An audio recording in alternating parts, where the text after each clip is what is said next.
This Korean life. What's before Easter? Christmas? No. 45 days of Lent, where you have to give something up for whatever, 40 days. Yeah. But they go to church at Sebyok Neji for 45 days. And I go, Wow. Yeah. So I'm going to the park running at 6 o'clock and they're coming home and I said, where are you coming from? Oh. Church. Every day. At 6? What time did you For go? Lent, yeah. 4:30. 4:30. Wow. Oh my goodness. We used to say like no swearing, no yogs, no Yeah. candy. What's the but I was like, wow, that's hardcore. They give up the best 2 hours of sleep every day. And I remember working at SK Energy and I would go in and I'd say like, Mr. Che, are you okay? You look really tired today. Oh, I see. Oh, I went to church at 4 o'clock. I said, "Go to church at 4 o'clock? But that was always Lent. And I never heard of that in Canada. Maybe they do, or some hardcore do. But Do you want to hear a crazy one? I teach a Christian lady, and she, for the last year and she just finished 2 months ago, but for the last year and a half, she gets up at 4 a.m. and it was one year and 3 months. She's been copying the Bible. She handwritten the Bible. The whole Bible? The whole Bible. And she said she wants to do one for each kid. And she goes, I just finished, a few weeks ago, I've just finished. I said, you're going to need like a good reset before you start number 2. She goes, no. I started number 2 the day after I finished number 1. She's going to have like 5 years. that used to be our penalty for bad behavior. My mom would say, write down. Right, Genesis, you smart ass. Luke chapter 4. Wow. And that would be the penalty is write out the Lord's Prayer 10 times. Write out, Yeah, those used to be penalty. Yeah, we are hard to call her. I feel a little warm. Can I open? Sure, yeah. Yeah, I'm getting great. You got to pull it. Open. Nah, sorry, man. That's CIA. Nah, you got to have the magic touch there. All right. And can I just, do you have? Yeah, just on the other side of the island. On the back side of the island there. Or just throw it in the sink, whatever. It is warm in here. You look like you're 25. How do you have? How do you have That's two why masters? I grew. How do you have 2 masters and the kids and the PhD and holy man? Yeah. Okay, start us off there, Bray. All right. Welcome back to another episode of This Korean Life, number 142, featuring Shin Chi-hyun, the teaching elder at... Or pastor. Or pastor. All right. At City Center Church in Ulsan, South Korea. Welcome. Does yeah. Does everyone call you Pastor Shin? Yeah. Is that, and what do they say in Korean? Shin Moksanim? Shimoksanim? Shimoksa. Okay. I did a little bit of reading up on. I thought it was Presbyterian church. Right? Yes. Oh, it is. Yeah. Okay. I thought I didn't know if it was We can also say teaching elder. teaching out there. We Okay. don't normally here in Korea. We just I've never even heard of that. yeah. Yeah. We just know by concept. But we call pastor. Okay. Very cool. What is Chipsanim? Deacon? Deacon. Yeah. Yeah. Okay. That'd be great. Deacon. I was looking at some of the differences and similarities between Catholic, how me and Nate grew up, in Presbyterian. You guys have only two sacraments. Oh yeah, two sacraments to get in. Yes. And you have to do baptism. Yeah. Same idea. Or is it usually children go in, splash the water, welcome? Yeah, but we like sprinkle the water overhead, so we call it baptism. And and then you guys do communion as well. Yeah, communion. All right. And Do you take communion each week? Once a month, every first Sunday. Yeah. Once a month. And the big difference, I think, between Presbyterian and Roman Catholic is that you don't believe the wine in the bread is actually the blood and body of Christ. And Jesus is just there in spirit, which you know what, I can get on board with that, because when I'm eating the host, what part of it is you know what I mean? That's you never thought about that? It's like, this is the body of Christ. No, I thought it was like, what is it? Is a snack to keep me from sleeping. I thought it was like halftime. Take a snack and a drink of wine and don't fall asleep. I was always wondering, like, is it his third toe or his elbow? What part of the body am I eating here? You know, that's my family has 5 kids, and church was kind of like, we had to do it. I think we learned a lot, subconsciously we learned a lot from going, and we still probably use lots of that in our daily lives. But lots of it was also kind of a funny and a joke. And as we got older, it was like, we would be hungover and mom and dad would be yelling, "Get in the car!" 16, 15, 17, out partying. Then people would be sleeping and dad would go, and he would poke your leg and you're like, "I'm not doing anything." That means poke your brother's leg. And you're all the way down the pew until you get to the sleeping guy. Okay. But we would go up for the body and blood. And maybe my brother's in front and he would go clook, clook. Like, that's too much. So it was always, we added a little bit of fun and maybe silliness to it.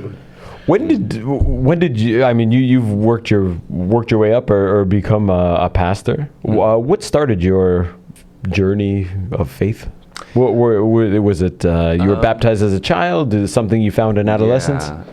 Yeah, it was, I think, when I was 6th grader at elementary school. Really? So I was born and raised in Christian family. Okay. My parents are going to church and Christians and both mom and dad. Yeah. And it was during VBS, Vacation Bible School. Okay. So that I think I accepted Jesus Christ as my personal Savior and Lord, and maybe it was 6th grader that I dedicated myself, commit myself to the Lord to be a pastor. Really? We call it kind of like Lord's servant. So my father was a deacon who was in charge of the children's ministry. He was there at the camp, VBS, and when we came back home, he told me the story that he dedicated me when I was an infant, but he never told me that. Oh, okay. So he said his prayer was answered. Oh, nice. So I think my father's prayer and my willingness. Is there something that happened? Like how did you? I just felt at that time I was not that serious. I didn't know what it meant to be a pastor. Yeah, you just had a feeling. Yeah, I just felt like, it looks cool, and you didn't see Jesus on a piece of French toast or something, and you're like, "Oh, it's a sign." No. I think we must be around the same age, probably, right? I think so. 26. Are you in your 40s? Yeah, 40s. Okay. So 40s. When I came to Korea, church was, I think it's probably different now, but church was like where mom and kids went to hang out on Sunday, and most of the dads never went. There wasn't many fathers. Right. It was moms and kids. Yeah. And when you would ask students, like, what did you do on the weekend? I went to church. Oh, do you always go? No, I went with my friend Damien.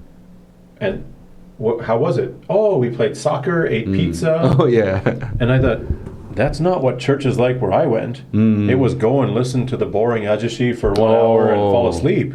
I was like, church, pizza, ping pong, soccer. Yeah. I would go to that church. Oh. That was it's grade 6. That would seem like fun. Like this is cool. Yeah, church was like a playground. Yeah. I always learned some musical instrument. And that's what I think is cool. I think we had some of those opportunities, but it was too old school still. It was very. You were in the choir. There wasn't a band then. There was an organ player. Right. And a choir, kids choir and adult choir. You could act. It's very traditional. You could act in the Christmas play, Yeah. the reenactment of the birth of Jesus. You could do some of those things, but it wasn't like learn an instrument. And I think still lots of them are like that now. Right. But I like some of these new age ones. Some of them are a little bit too much. Rock and roll bands and full drums. And I'm like, whoa. But I see maybe the need because people have gotten away from it so much in North America that, when you can have Christian rock and play in the band, like it's kind of cool. Cooler than listening to Ajashi talk for hours. Yeah. They got to keep some of the members, man. If you're not speaking to the if you're not speaking to the younger generation, you're not going to have anyone left, man. Yeah. Cool. Grade 6. Wow. Yeah. That's quite nice. So what happened after that? I was still like going to church regularly. I was in charge of like a worship leader and many in youth department. But my life was somehow easy and comfortable. I was a good student at school. But one day, I got a kind of doubt in myself. Crisis of faith?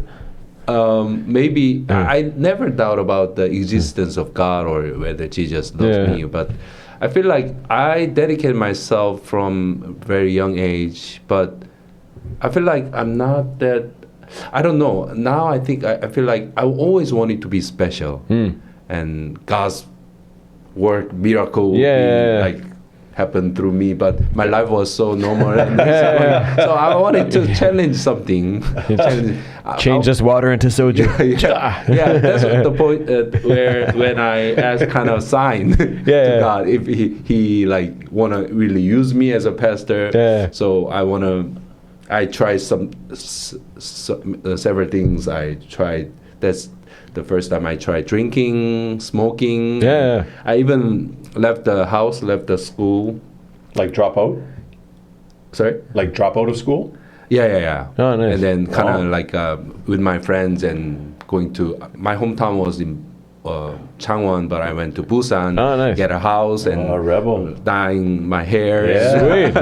And then he called you back. Hey. Yeah, so that's what I expected. road. Maybe if God really want to use me, he need to show something miracle. So, but it was my just normal adolescence. Yeah. I saw Jesus one time after smoking something. I'll tell you that. So nothing happened, but yeah, I came back home and I experienced my parents' love, true love. Even though I lied to them, but they still love me, accepted me. Sure. And then through my parents' love, I experienced the love of the Father, the Heavenly Father. Yeah. And then I just continue to I wanted to be a pastor, and I think you would have been forever doubting or wondering what if you didn't have that chance to go out and get wild for a bit, you know. Yeah. When you were in that experimental time, were you still going to church still, or everything went to the I side? had to go, otherwise I would be punished or. So but that was us, and we say we go to church, but we're so bad. We're out drinking and partying and doing all this stuff. Like, Mom and Dad really think we should go to church, or what? Now it makes sense. Something they don't have that we have: confession. But when you're, it's all good, Nate. when you're 15 or 16 and you're doing Western style things, whether it's drugs or drinking or smoking or whatever, being promiscuous, you think, man, maybe I should put my head down and really ask for some forgiveness here, because. But I remember young guys puking from being hungover at church. They'd run outside, puke, and come back. And like, is church a joke, or is it serious, or is it meant for people 15 to 20 years old who are not into that serious mode? But there's no confession in your church. Yeah, we don't call it confession, but we every Sunday in different ways we confess our sins. Okay. We ask forgiveness and. Well, like in Catholicism, like you go in a box. No. You put your head down. You're like, bro, listen, last night. What? We just came from Italy last summer. Oh. And my kids, we went into all the cathedrals, and my kids were like, "What is the jail for?" And I was like, "Every place you went, there's confession." Daddy spent a lot of time in there. And I was like, yeah, that's where you go with your dad. They're like, why is there always a jail or small jails in here? And I said, yeah, that's where you go when you got to confess. How do you guys confess your sins? Is that a weekly thing? Do you just it's a weekly, daily, even a few times a day. We just because we don't have someone called priest or we just can go to Jesus Christ directly, like through prayer. So wherever you are, like the bat phone, kind of in your house or in your any place. Even during the worship service, we when the word of God, the sermon, the preaching like touches our heart, we came to realize our sin and we just confess. Some churches have some time to confess their sins. We don't, a reflection, basically. A personal reflection. Okay. Or silently, or not announcing on the mic in front of them. You pass the mic around. I took a shit and I didn't flush. Sometimes I do, like as a pastor. Sure. When you're in that position, going into middle school, you've decided you're going to dedicate your life to Christ. What is it like in your friends group? does that come up? Do you get made fun of? Are all your friends Christians going to church? What is it like? Yeah, did you announce to your friends that this is how I'm feeling? After, you mean the... I'm going to be Songin I'm going to Pakji Song. I'm going to be a pastor. Pastor. Or you know, like, were all your friends Christian? Like, growing up, I think for us, probably Catholic schools, and like, you go to church, so all your community's Catholic, so everybody around us was it. But in Korea, I think it's half and half, right? Buddhism and Christianity. Right. And Less than, yeah. And what is it? Presbyterian and Methodist are the two biggest churches. Is that right? Presbyterian... I think Methodist is the other big Methodist? one. It's not Lutheran. I'm pretty sure Methodist. So what was it like in your peer group? During like middle school, high school, we don't like tell like many people expose or just confess that you want to be a pastor. You're in the confession closet? Just they know that I'm a Christian. I go to church, and but they maybe because I don't like speak that I will be a pastor. But all my classmates knew that I'm a Christian, and just When you did exercises, like, what do you want to be when you grow up? And the doctor, lawyer, do you say I want to be a pastor? I want to be a pastor. So good, cool. Yep. Thankfully, my friends, didn't just bully me. So, but most of the students are not Christians. Right. They are, But even if they are Christian, it's not serious. Right. I find in Korea it's kind of, again, pizza, soccer, ping pong. It's That's not right. Just for fun, or they're not writing friends. down prayers. Yeah. If they go there and they have to, they'll do it. But they're not. But I think you are very unique in that. In grade 6, you felt your calling. Yeah. What does that mean, going through middle school, high school, that you wouldn't be as focused on grades as typical students would be? Because middle school, high school can be pretty rigorous here in terms of studying and getting ready for sunung. If you already know you're going to be a pastor, your dad's a deacon, is it kind of relaxing that you don't need Baekjeom? Do you need Baekjeom? Or did you still need it? Oh, yeah. So it does. There's no kind of relevance about like whether I'm a Christian and to be a pastor, and about how you study hard. Just I study hard, and my grade was good.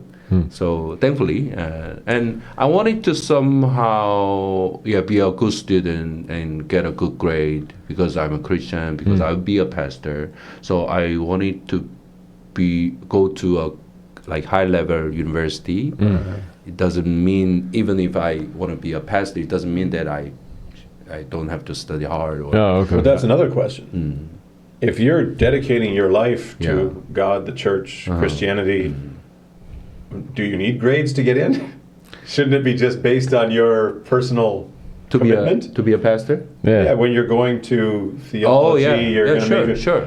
Do you have to submit grades to get into study ministry?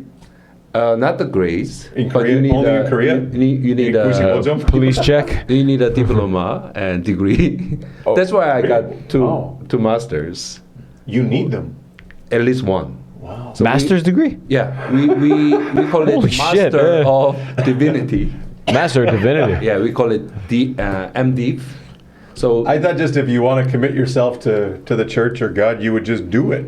No. I don't think you would need any. I heard in North America that there are many ways to be a pastor. Sometimes you be a pastor. If your father is a pastor, you be a pastor. Yeah. I could just start my church tomorrow and be a pastor. Oh yeah. Yeah. But I think Korea has a lot of those also. I think all these small churches. Mr. Kim's church, Mr. Che's church, Mr. Lee's church. Open a church but like you're in one right now. You don't even know. Koreans are one of the people who most value the kind of the requirements or like resume. They always ask what kind of school or you have a degree. Do you have your barista license? I'll come to your church. Did you go to Solar Yonsei? No? Okay, I'm going to his church. Yeah. Many people. Ulsan University. There were many people that who actually, search our website and check my, your qualifications. Yeah, and then they find it interesting, and that's why they came to. This guy only got an 82 in physics. I'm out. But more than that, not just for get the requirements, meet the requirements. But these days, especially modern people, many people are highly educated, especially here in Korea, and they love learning. They love education. Yes. Even through YouTube or in many ways. Sure. So their church members' expectation or their standard is getting higher and higher. Yeah. So that's why it makes somehow pastor to study more and more. That's good. Yeah. When we went, I think it was just he's the boss. You bow down to the boss, and that's it. Nobody questioned, nobody anything, and then an Irish accent is all you needed. and then you saw and all the then scandals, the Lord, all the scandals, sexual assault, abuse, all these things in the Catholic Church, and I think for too many years it was just unchecked, just unchecked authority, and nobody. Well, no, he's the priest. He doesn't do that. Well, they were all doing that. So yeah, I think it was. I think this way where. If you have congregation that, are you staying with the times? Are you, or are you stuck in the 20s and commanding and demanding respect just because your title is priest and you stop learning? Yeah. So as a pastor, I need to give answers to so many complex questions about anything like finance, war, family relations. Oh, you do finance too? I'm not like counselor, right? Life counselor. Yeah. So whenever they ask some question, mental issues, health issues, so I need to. You need a good smatter. A good. So you need the gold membership to Gemini. Oh yeah. It's GPT on that's call really helpful. GPT. Yeah. But Brian was saying when we were talking this afternoon that we never had a relationship with a priest. Oh. It was just no. I mean, like when we were young, and we would never have a conversation with our priest, or it was maybe mom and dad would say hello, we would nod, or dude, they were unapproachable. They were 70-year-old grandpas with purple robes. Not always, but yeah, that's probably how we would. It was very traditional when we grew up going, and that I said, well, that's just because we were young. Probably pastors in Korea don't have good relationships with 5 and 10-year-olds. Yeah, but if you're a 40-year-old guy and you're in the it's known that you can go, you have a problem at school, whatever it is, and you don't want to tell your parents about it. Yeah, it's nice to have a. That's what confession was for, though, wasn't it? Like you could do those things in confession. You could do that, but I said I was an altar boy. I don't. You guys don't have those. Altar boy. At the beginning of church, the priest comes down with the yeah. I used to wear the white robe and carry the candle and. So me and my brothers did that, and we wouldn't sit in the pew. We would sit at the front of the church. Oh, yeah. And mom and dad liked that because you couldn't. Oh. And dad would be there going, yeah. And then you had to help prepare the body and the blood and the communion and stuff. And you would prepare the readings. So we did all that, but I still don't think we said 10 words to the priest. Oh, wow, really? So I don't know if it's just times have changed or so we just thought, we said, yeah, you're pretty cool. I don't know if kids have tell you all their life problems or not. Yeah. But when we were young, definitely it was not, I think, normal to have discussions with your priest in those ways. Pastors here in Korea is different, like especially if you are pastor of a very small congregation like family. Yeah, that's what I think. So I can be everything to them. Yeah. Well, their uncle, their friend. I was teaching a kid here, and he was going into middle school 1, and during our class, it was during one of the summer, I think it was summer vacation, winter vacation, and his priest called him in the middle of the thing. He's like, sorry, one sec. Hello. Starts talking to the priest. He's like, yeah. No, I did my homework. Yeah, it's all good. All right, see you Sunday. But just a regular conversation. That's like Bongi at the barbecue, right? Like he's like their uncle. Yeah. It's like family. But my church had 1,000 people. Probably you don't have that connection. And probably the ones in Seoul, the mega churches in Seoul. You need open claw. I don't even know the guy's name. You don't have, What's the other guy? Joel Osteen? Joel Osteen. Osteen? Like, you just, I go there, there's 40,000 people, we watch and give a couple of hallelujahs. And you don't have conversations with them. So, I think that's a good point. Usually they're much smaller here, so it's more like an uncle, an advisor. I always, that always struck me as weird that because we grew up in in cathedrals, and you go in and it has like that. I don't know if it's the acoustics of the cathedral or the stained glass, but there's like that essence that kind of. Hey, you've been into a cathedral before, you know, and then you go here and it's like, my church on the third floor of you know, or there's a supermarket, a chicken restaurant, and then a church. that's right. This isn't really a church. But it is. Yeah. What is a church? Then it's what is a church? Exactly. Are these a church? Yeah. It doesn't have to necessarily be a place. It's like the connection between the people and But whatever. then, you know, Scientology and these are like, this is how they started. A couple of guys in a room talking or dreaming, and then all of a sudden, poof, we have a new church, a new religion, a new whatever. So, How do you? Sorry, I was gonna say, how do you go from like you graduate theology school too? Yeah, after graduating university or college, Yeah. you need to go to like graduate school. We call it seminary. Oh yeah, It's okay. a 3-year course. 3-year course. Yeah, That's are you? I would think you're living at home and going. It's like a regular thing, or are you Yeah, it depends. immersed in the? Yeah, my Living case, there. I was in dormitory. Okay. So from Monday to Friday, I stay in dorm, and then Friday I go back to. So my seminary is in Cheonan, Okay. and I come back to Ulsan. So during the weekends, Friday, Saturday, Sunday, I serve the church as a student pastor. Is it a regular university that you're going into a classroom, or is it in a church that you're studying? Regular I studied uni? in a regular university. Interesting. So my senior pastor, my home church, he advised me instead of going to like theology school or Bible school, but just normal school, University. even though it's Christian university. Cool. Yeah, but I. So what was your undergraduate in?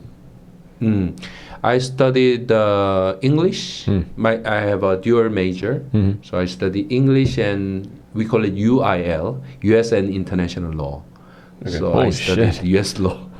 Incredible. So was when very you hard. when you were coming out of high school, was that a question? Should I apply to a Christian college, Bible college, theology school, or regular school? Any school you can apply, you can go. So how did you decide on English and law? So I first applied for this school, university, and then this university it lets us choose our major at the second year.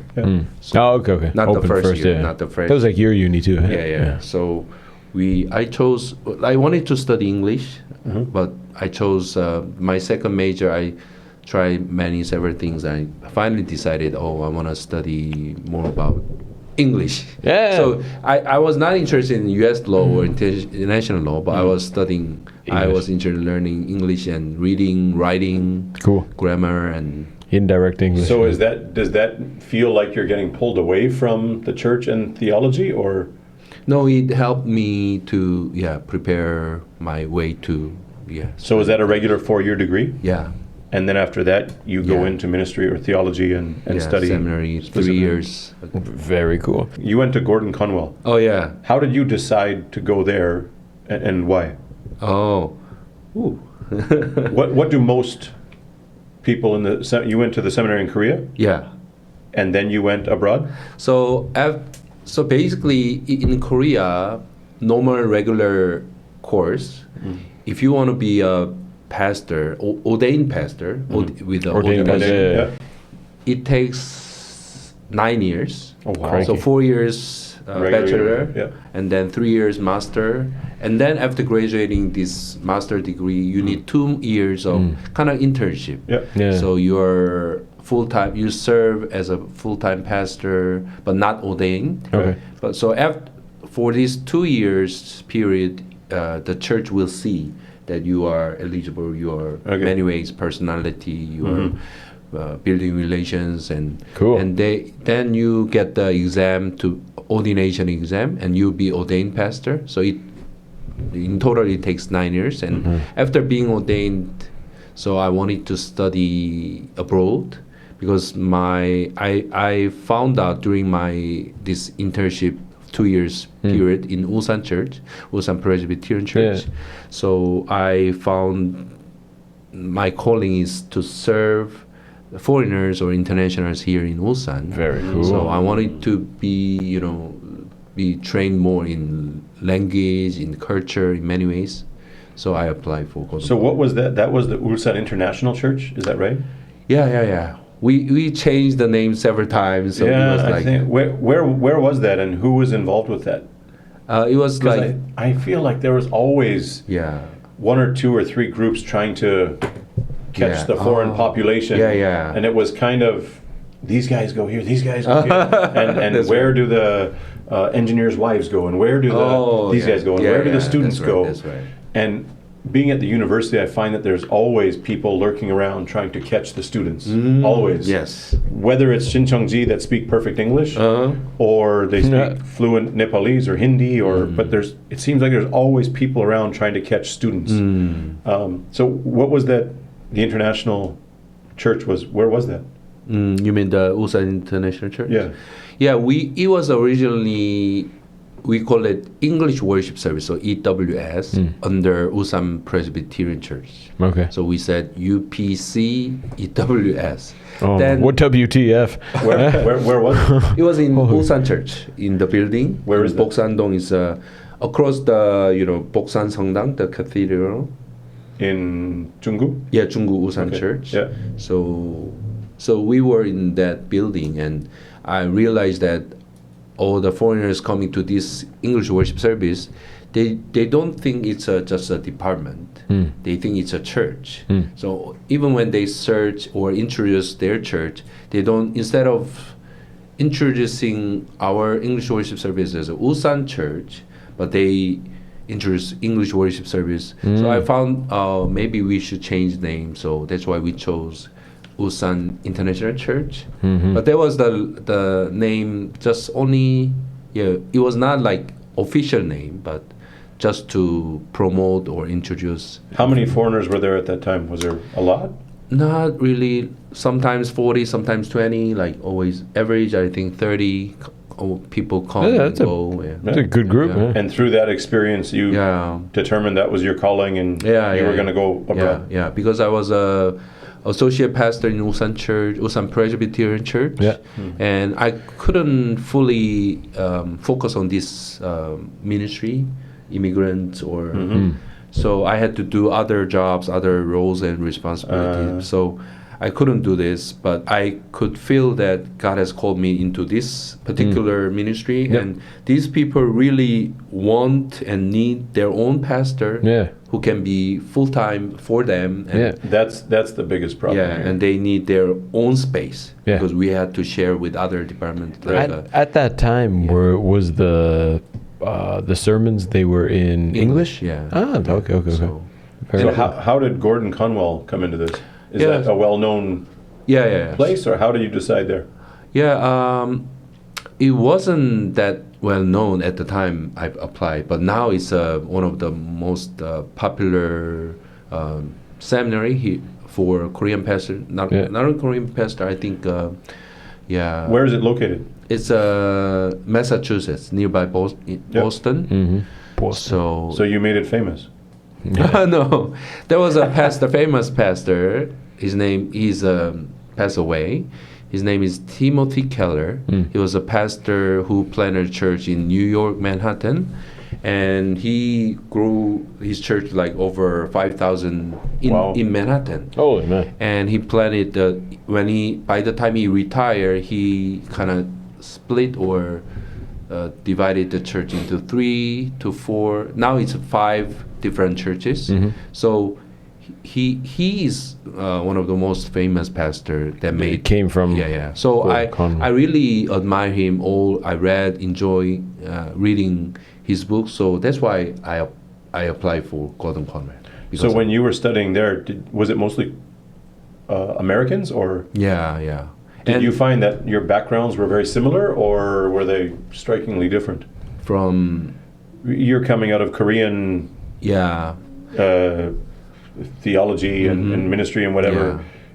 Like I said, my experiences in churches in Canada, even when we went to my friend's Baptist church or Lutheran church, they're all very different. And in Korea, it's mostly, I think, predominantly 2 kinds, mostly Presbyterian and then Methodist. But in Canada, there's 50 kinds of churches. So when you go here, is everyone like you, or is it very, very different? Yeah, it was very different, and that's what I like that. Even though there were many Korean students who, like me, who came from Korea, who were pastors, so most of them came from similar background. But one of the reasons I applied for that school was it was very diverse. Cool. And like trans or denominational, so they didn't have they were not affiliated with certain denomination. Sure, yeah. They accept all different perspective, and Sure. so but they have common ground about the gospel and the basic doctrines. They agree. So I love even not only the theology but also their culture, their ethnicity, and so it was so diverse. Very diverse learning environment. It was really good to learn from different people and different backgrounds. You can see things from different angles, and it challenges your thinking about your own. Expand my understanding. And Just like us coming to Korea, and I'm like, hey, Mom, the Christians here are really different than the Christians back home. Oh, yeah. And they tell you, they're like, are you Christian? No, I'm Catholic. Oh. Nobody would say that in Canada. Everybody goes to church. Everybody goes to church. Everybody's Christian. Whatever. But here, no, I'm not Catholic. I'm Christian. I don't 성당. No.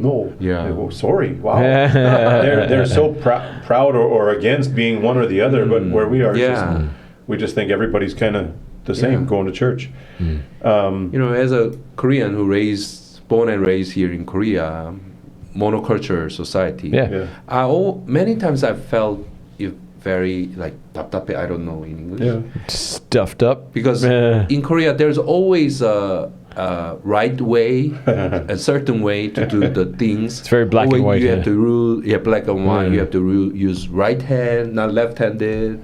You have to walk this way, and when you do, everybody should follow do the same. So I always wanted this diversity, but the seminary I attended here in Korea and my many background, I feel 답답해. So when I applied to Gordon Conwell in the States, one thing I really wanted to learn was what we believe in Korean churches. We believe it's matter of truth, matter of salvation or truth, but that is not actually matter of truth. It's matter of culture.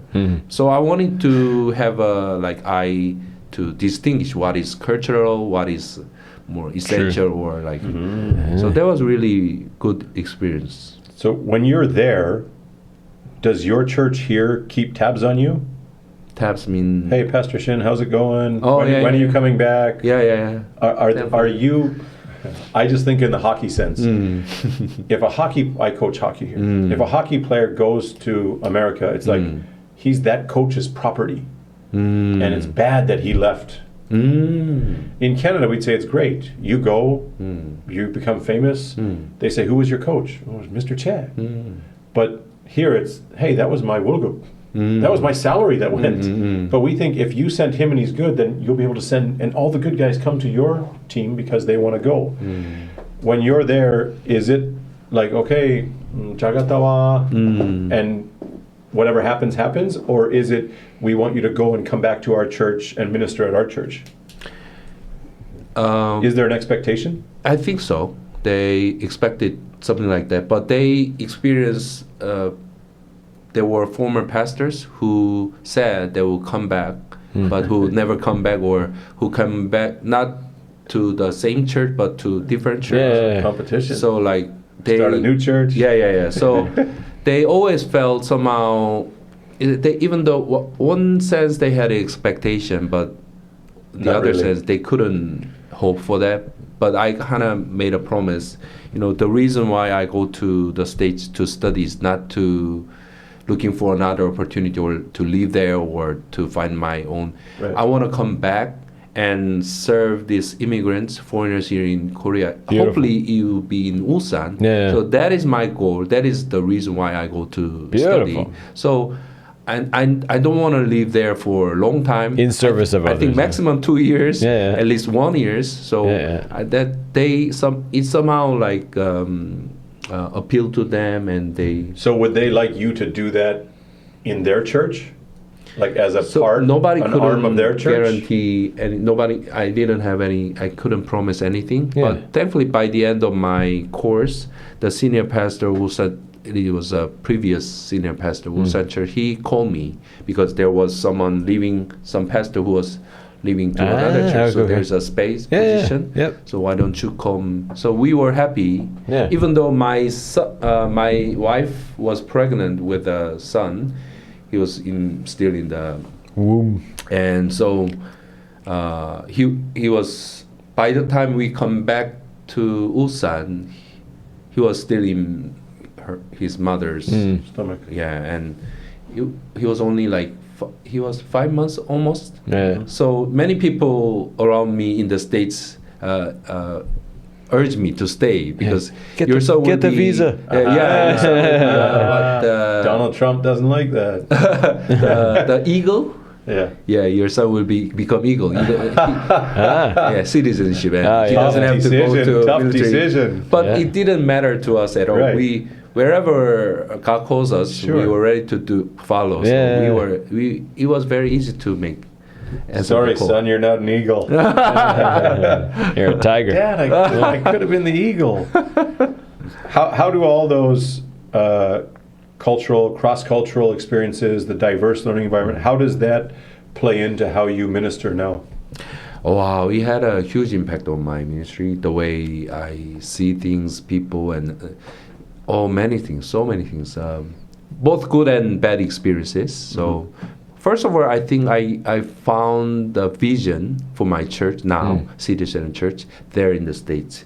So I tried to visit and participate in some of the mission activities of churches in America, and short-term mission or immigrant mission or refugee mission or mission to the international students. Yeah, So yeah. I learned from them, and one of the vision that I have in our church is we call it 3 B's. 3 B's. Yeah, so Your church is the 3 C's. We got the 3 B's too. 3 B's. I love that. WTF. Yeah. So it's belonging, believing, and blessing. Okay. So, and I learned this from one pastor there at Park Street International Fellowship. Park Street was the name of the church that I attended. So he said, it was not his word, but it was from a book. He said, belonging precedes believing. Yep.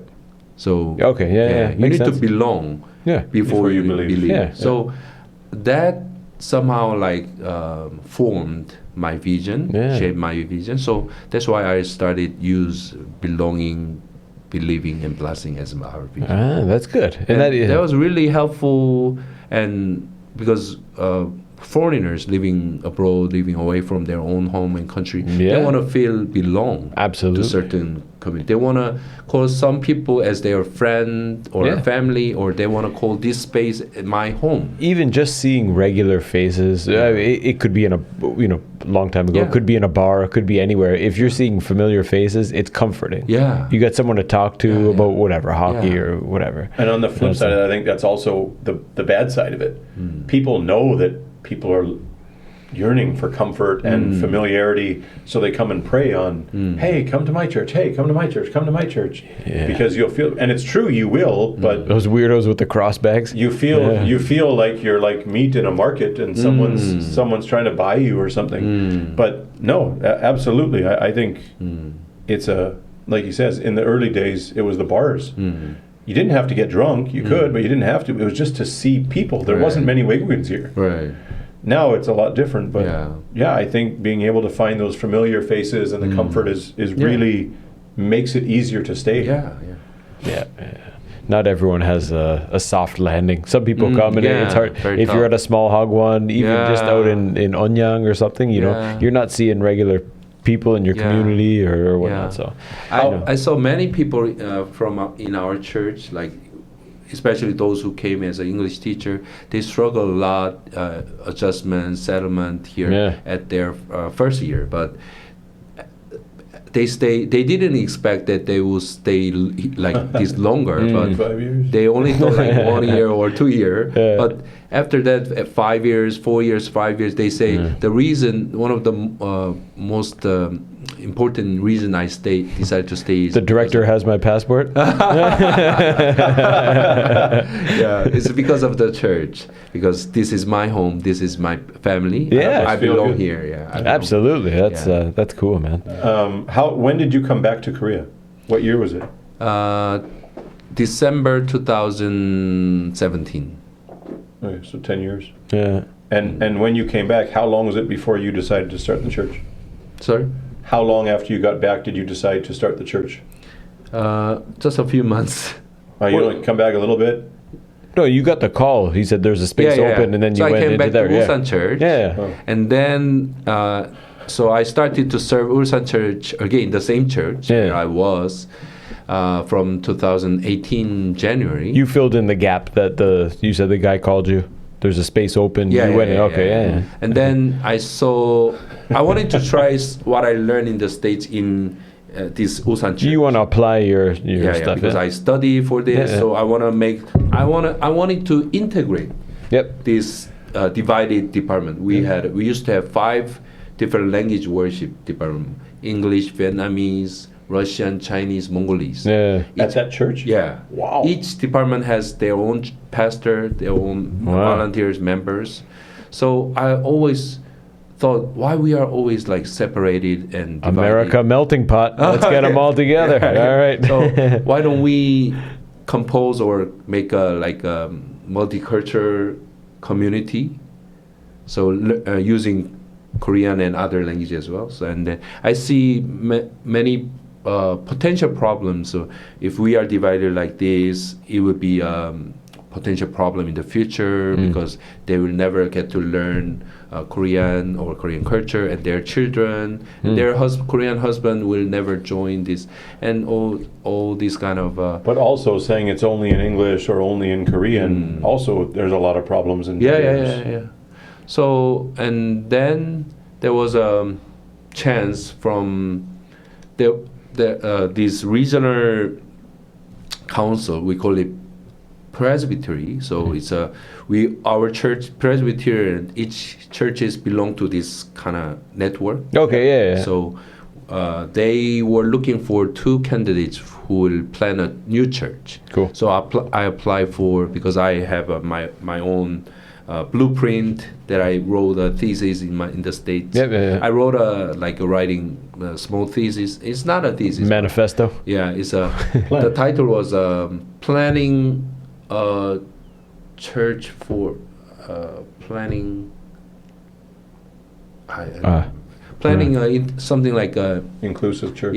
church for international migrants in Korea. So I had my own vision, my own blueprint. So I applied, but I was not selected. But thankfully, the senior pastor of Ulsan Church, he asked me, "Are you still willing to do that?" Even if because they. How are you not selected? That seems incredibly. I don't know, but- Because there's probably hundreds or thousands of guys applying. Not that many. Maybe only like a dozen. Oh, really? Yeah. Nationwide? In Ulsan. No, just in Oh, Ulsan. only in Yeah. Ulsan. Oh, okay. Out of like 10 to 15 candidates, they were looking for 2. I would love to see who won that. Yeah, Do you- and this, the like budget and was a lot, and they were sponsoring a lot of money. It was a good opportunity, but How? Just out of curiosity, they will give basically $100,000. Yeah. and then to start. and then monthly 1.5 million won. Yeah. $1,500. 1,500. So if you go through the system, Yeah. you get funding and financial support. Yeah, I thought I was the one who was most eligible because but- I was youngest one. Yeah. They went, let me check. Gordon Conwell? Meh. Sol Day? No. Ka-ching! Yes. Okay, that's why yours says Gordon Conwell. If yours said Seoul or Yonsei, you would have got it. Yeah. This is back to the Korean Sombe, Hube, and who knows who. I think I don't know whether that's the major reason, but the 2 pastors who were selected were the eldest. Korea. Age That's how it matters works. here. Yeah. So And they're probably a Hubei of whoever Yeah, the yeah, Sunbae Sunbae committee they were, was. yeah. And Yeah, that's it's how it like the works. KFA. Yeah. So it's funny if a young Chihun doesn't Yeah, yeah. understand, I go, I understand. This is Korea. Yeah. Wait 20 years, you'll get it. Yeah, When yeah. you're 60, no problem. Yeah. But the pastor, like, still, he was really impressed by my my application, Yeah. my strategy, and everything. So he didn't want it to just disappear. So he asked me, and so I wanted, Pastor, yes, even if I don't have any sponsor or any money, any funds, Still want to do it. as long as if you allow me to bring these foreigners, Yeah, people, that's what I was, yeah. to be my Stealing. team, and yeah. So Can he I was, steal half your congregation? yeah, he allowed it, and Cool. Oh, Yeah. good guy. Yeah. Is that, how often do they do that? Every year? No, it's a once. I think it was the first and the only. Yeah. Yeah. But for this church planting, do they choose 2 locations this year? Next year, there'll No, be 5? that was the Just- first and last. Wow. Yeah. So normally people start without funding. Mm. It's just completely independent. Right. Huh. So you had the luck of having the support of your existing pastor to Yeah. And then encourage you. you're practicing in that church. You're using their space to. No, to- we are. You get your own place. We have separate. We have our own. But when you started, so he gave you the blessing. Yeah, go ahead, do it. Take our international congregation. Yeah, and start. congregation. Also, he sponsored quite a lot of money. Like Cool. the church. Yeah. Yeah.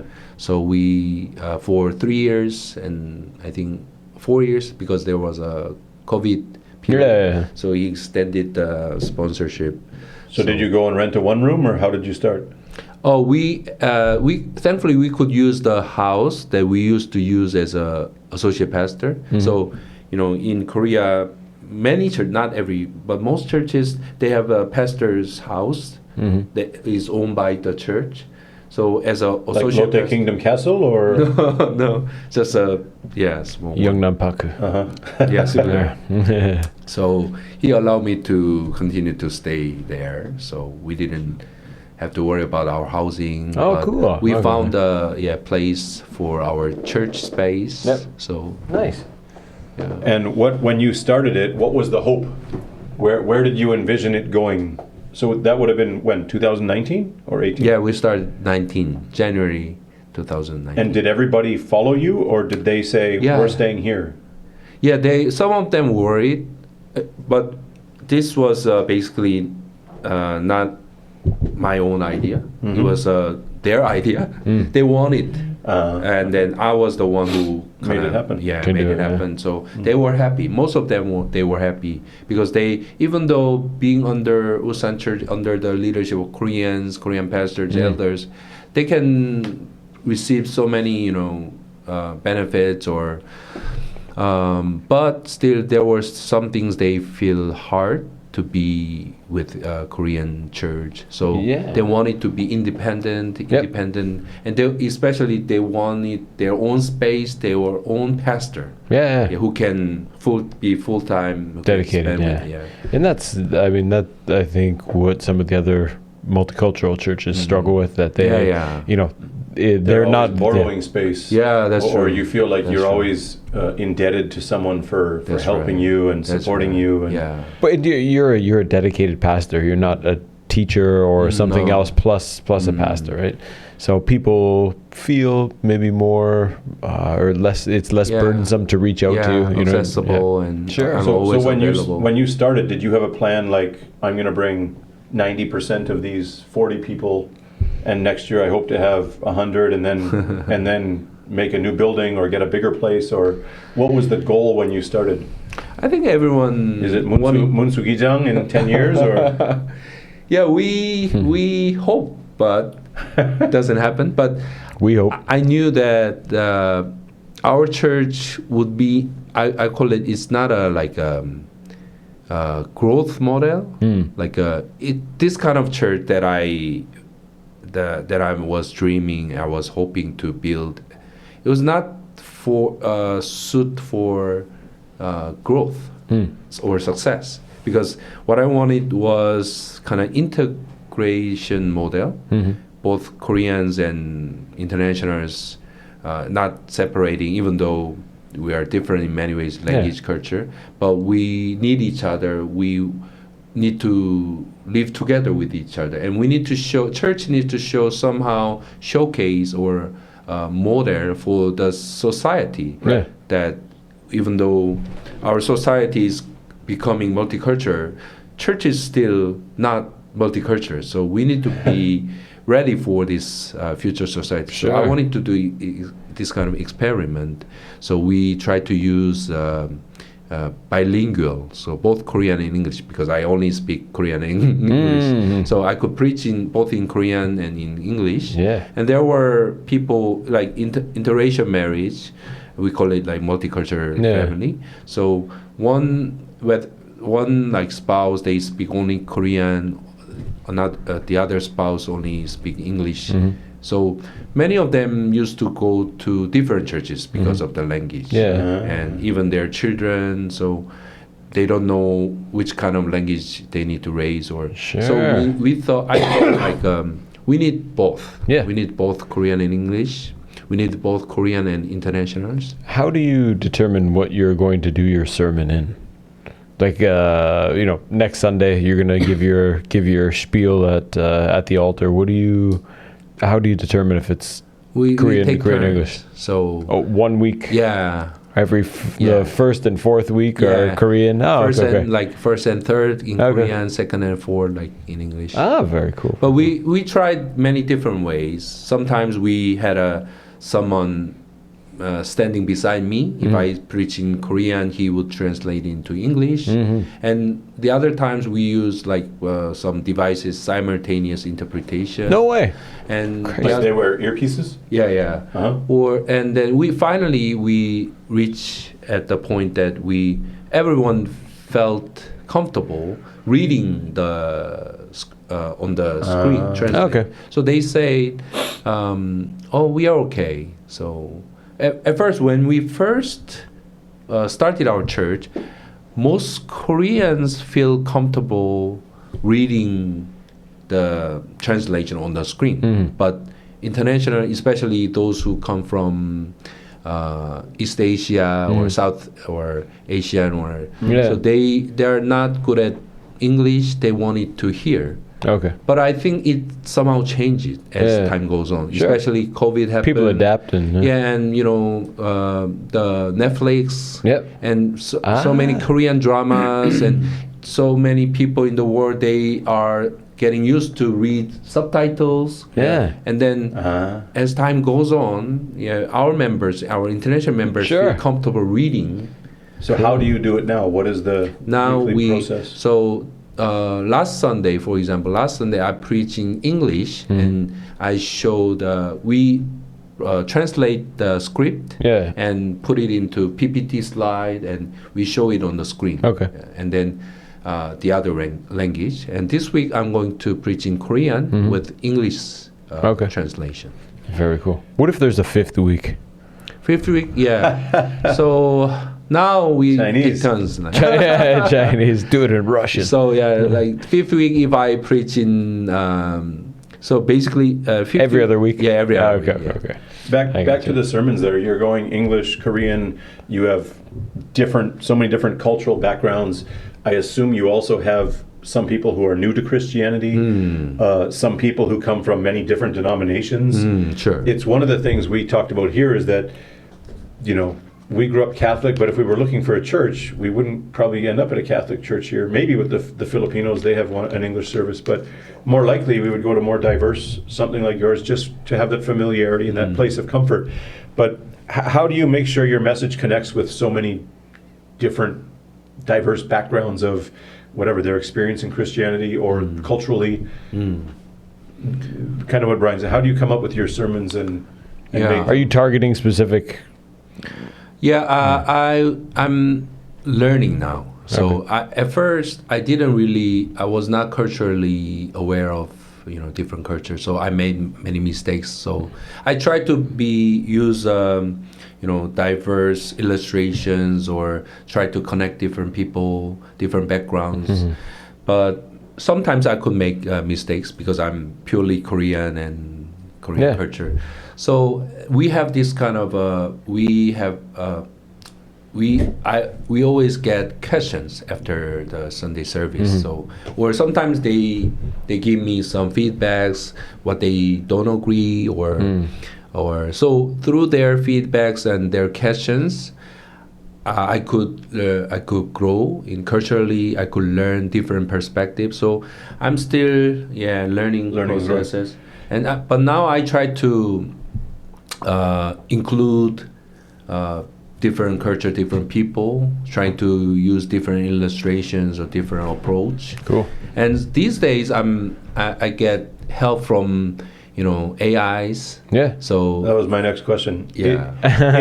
It seems like this would be something where AI could really help. Yeah. Not that it's always accurate and that you'd have to go through and put your own touches on it, but also that maybe people going there are expecting to hear something more organic or original. When I think of that, I could probably do a couple good sermons, model this after this guy, that guy, whoever the popular pastors are. You could come up with something really good. If you have the personality, you can deliver it, great. But now when I think, is this AI? Is this really you? Like, come on. Yeah. So what is it? What is the perception? Do you think people think that most of your sermons come from AI, even if they don't? Or do you have any I don't think so. reservations in using it? Would you make the whole thing and just add your own touches or make it more personal? Or how do you incorporate AI? Yeah, I write most of the things, and I just ask AI to modify how to connect each sentence, and if it's not natural. Okay. Smooth it out. Yes. Smooth it out. Yeah, and then if my illustration or if the example I use is maybe if you would offend some people, if it is too don't use that word. Yeah. So please check it, and then culturally it's okay. I can culturally be inclusive and So post-corona, maybe 3 years now, 3-4 years. How is it going? Is it as you expected? Is it growing? Is it shrinking? Because you don't control how many foreigners are in Ulsan. Right. And it always is in flux. Some are coming, some are going. Now there's more students, less teachers. That's part of the growth thing that you mentioned too. You can't really plan on growth, but there used to be more engineers, but I think of Mario at Grappa Pizzeria in Donggu.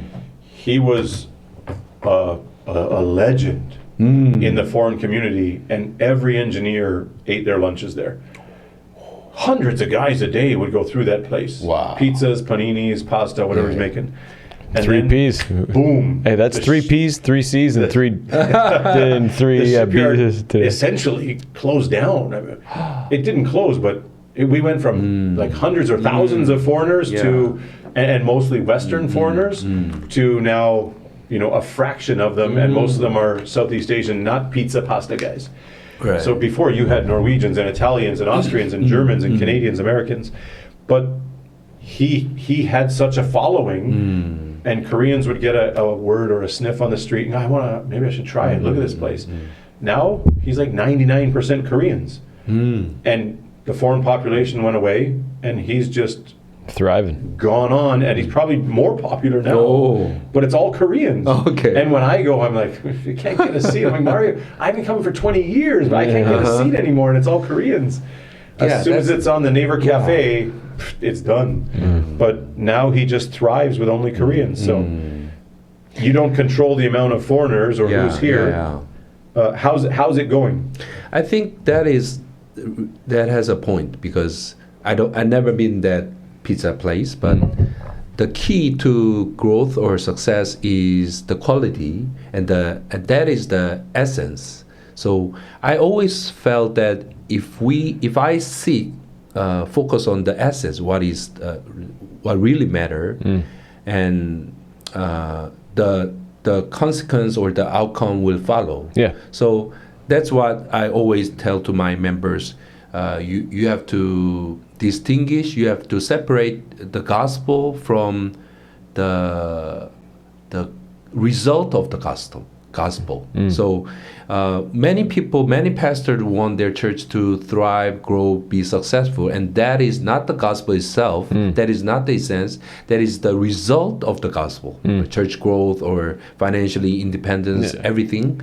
That is You're focusing on that. But when we focus on foundation. the result, which you cannot control, then maybe you will lose the result. Yeah. So that's why I try to focus on not the growth itself, not the success. If I focus on loving our members, loving and serving, not trying to use them, Being a good manipulate person. them. Naturally, Be a that good follows. person. Then these good consequence outcome will follow. Yeah. But at the same time, I also had a kind of conviction or like belief that our church will grow eventually as time goes on, because Korean society is going becoming more Multicultural, more foreigners are coming. Sure. So it's just a matter of time if we stay here, not giving up, not losing hope. You're pre-IPO. Yeah. So I just need to endure and survive and not giving up.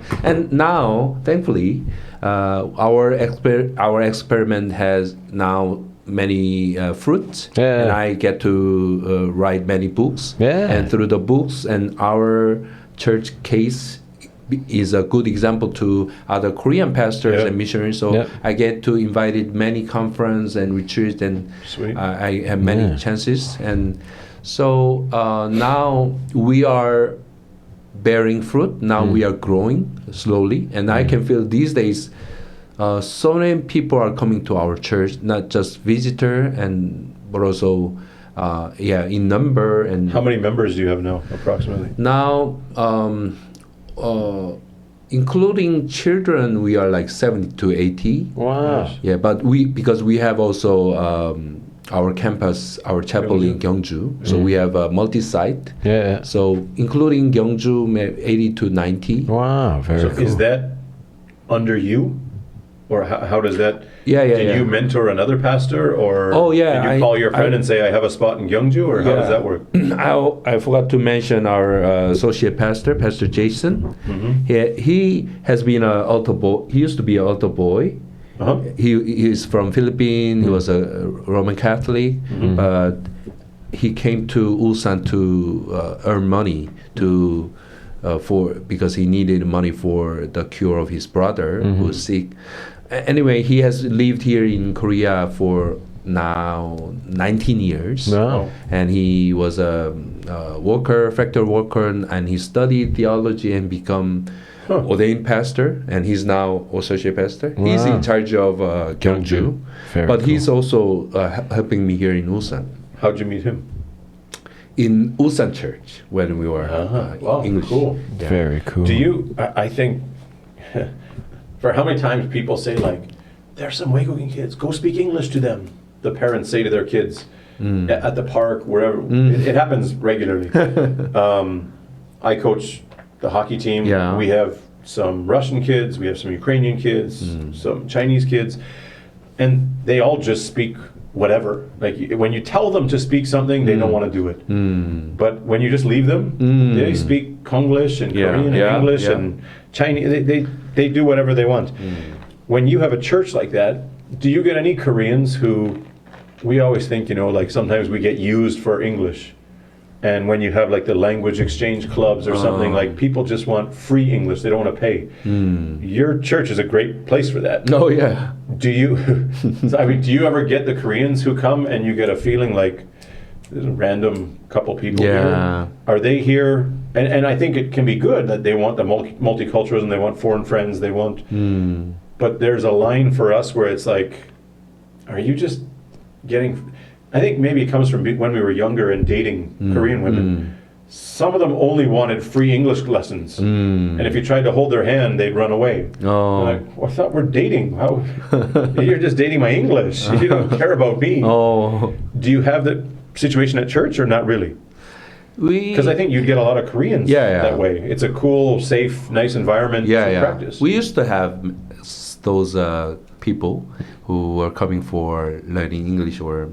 But nowadays we don't have that many. But first several years we used to have many, whether young Koreans or even some very old Korean guys. Yeah.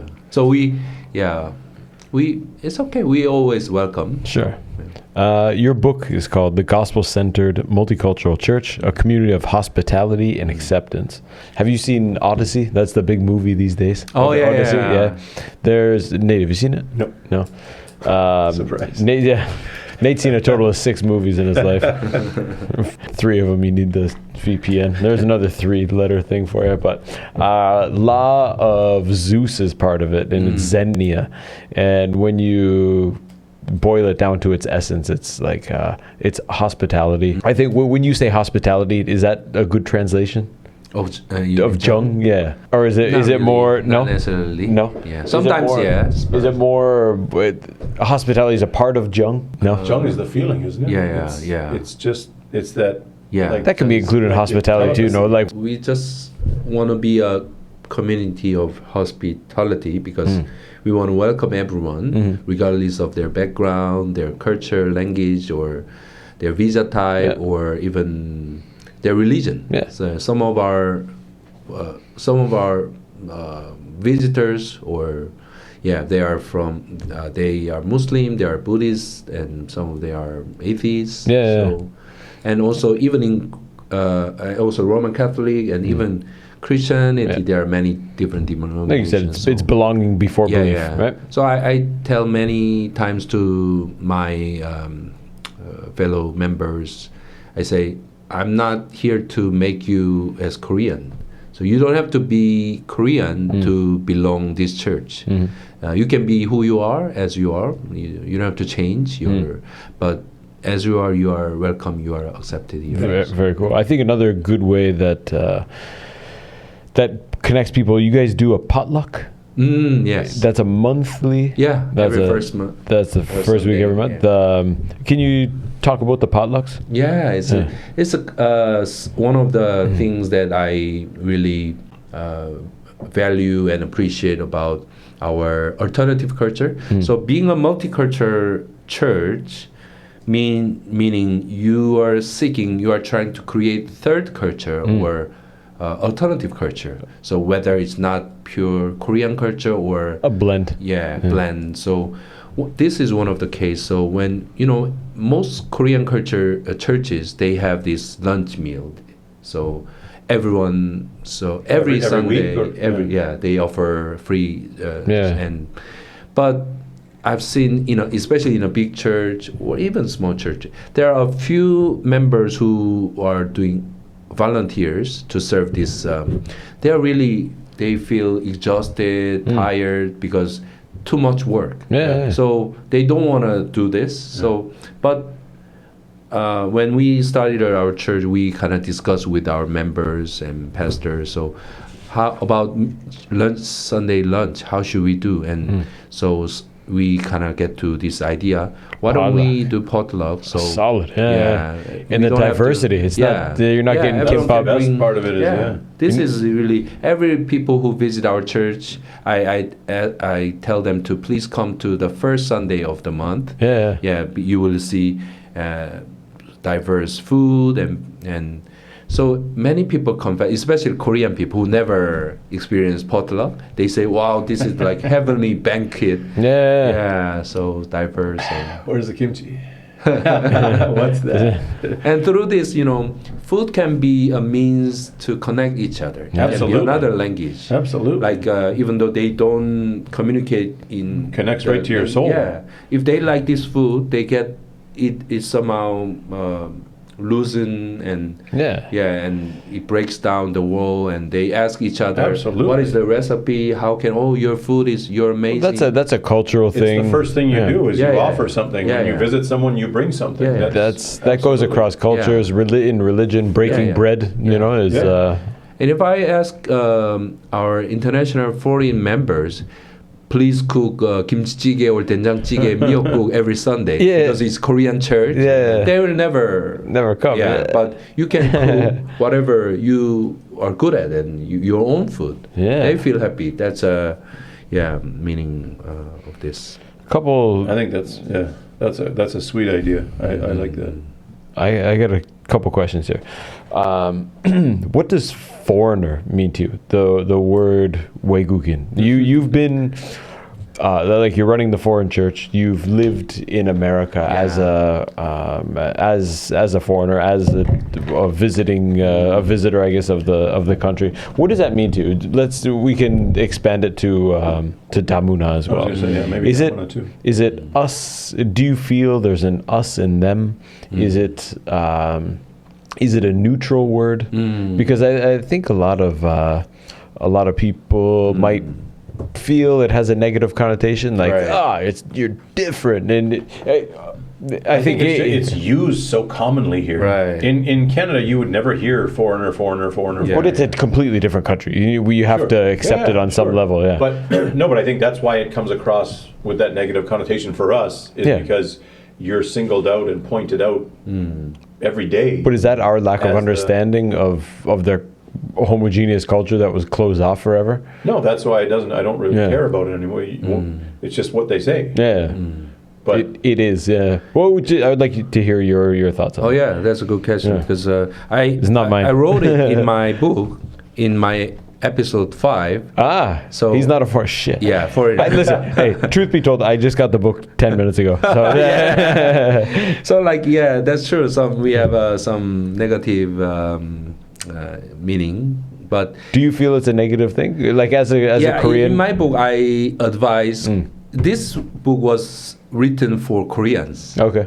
Because I feel Koreans who were born and raised in monoculture background, we don't have this culture understanding about other cultures. We never live with other people. Sure, So we are learning now. It's a learning process. So it's gotten a lot better. Yeah. So from 2007. I advise Koreans, especially Korean Christians, that they please you better not use that term. We might have a better way to call because there are, even in our church, there are let's say a Filipino lady who got the Korean citizenship. They are Korean citizens. They are no more foreigner. But still we call them foreigner. And also someone like let's say Korean American, Korean Canadian. They are not Korean. But we think that So foreigner is is not proper to address some people. We've had the discussion on here millions of times. What constitutes a foreigner? Like with Korean wives, like we're participating in all the Myeongjeol, all the ceremonies, all the everything. We live here, understand the language, eat the food, but someone who's ethnically Korean who's never stepped foot in the country would be more Korean than you. So we only depends where you want to draw the line. Foreigner, we only visible. Your appearance, how you look. Whether if you look like Korean, then you are not foreigner. Japanese guy. But also for the Gyopos, then they talk to them and they ask them, they're like, oh, no Korean. And they go, you're Korean. Yes. And they're like, now I'm getting in trouble because I'm not Korean. I thought I was Korean. I came back to Korea to be Korean. Now they tell me I'm not Korean because they can't speak. So and another way, like Koreans, that we are making mistakes. We try to generalize people. We just instead of calling it's natural. Each other's name or individual personal name. We address someone as a group, like a Chinese people or like foreigner people or Filipino people. Well, in Korean, you got Chinese, Japanese, and foreigner. I think is the general distinction. So since our society is changing, we need to the language will follow. I have another question. I don't know if you can answer it within our time constraints here, but it's connected to the beliefs of the Presbyterian. It says God chooses who will be saved before they are born. what is saved and your choice in life doesn't matter. I could go around and I don't know if you can easily summarize that. So we call it predestination, the doctrine of predestination. Like the movie.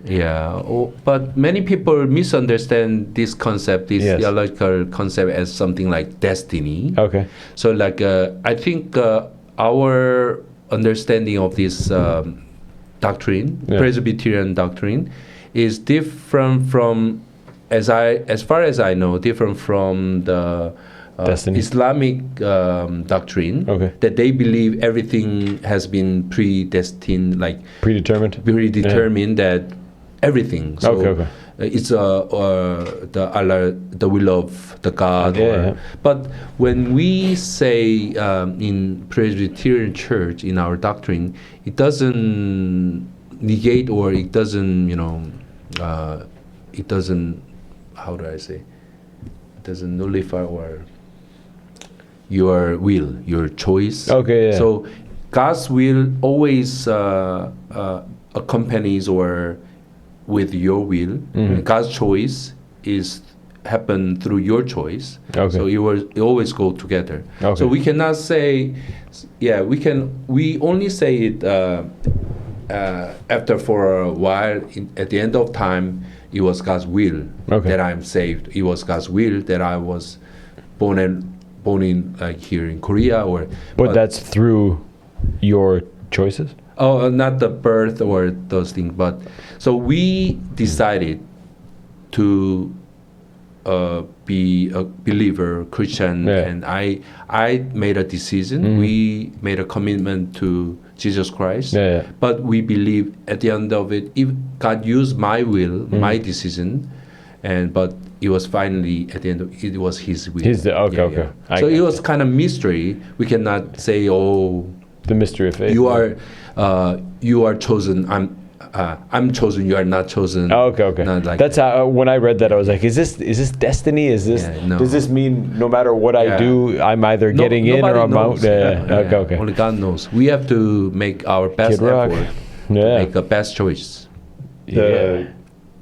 Running a multicultural, multinational congregation and church. What are some of the biggest obstacles, challenges you faced in the first, whatever this is, 4 or 5 years? And how have you overcome them, and how has it helped to shape you and the church? That is also part of my book. Episode 17, Obstacles and Solution in Multicultural Ministry. So I get this question a lot of times. So what a good question. So, but every time my answer is, the biggest, greatest obstacle is myself, because I am quick and easy to judge people from my own standard, my own cultural standard or theological standard or point of view. I tend to feel comfortable in my own way, my cultural way, and that is right, or sometimes it is better or superior than your ways. So that breaks the relationship, that hurts people. So that is because we call it self-righteousness, that I'm right. So in that always is the biggest obstacle. Do you ever feel insufficient? Insufficient. Not good enough to lead you? Do you ever question yourself when you're up there? Or like, I just think of ministering to this diverse public. That Canadian guy looks really bored and lonely over there. He feels very disconnected, I'm sure. Do you ever go say, hey, sorry, man, I know that one wasn't for you, or like to cater to the Filipinos or the Chinese, whoever it is, like it's not easy. Even in university classes, sometimes I forget that there's 2 Sri Lankans and 15 Nepalese, or there's 28 Koreans and 1 Uzbek, and you can't exclude them. But do you ever feel like maybe you're insufficient or you're not doing good all enough? The time.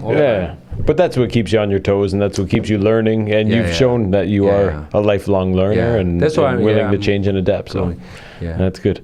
What do we see in the next 5 to 10 years in your church? Just to wrap up here, I know the time's coming to an end. What do we see in the next 5 to 10 years? For me personally, I'm studying my doctorate degree. Wow, cool. So at Cornell.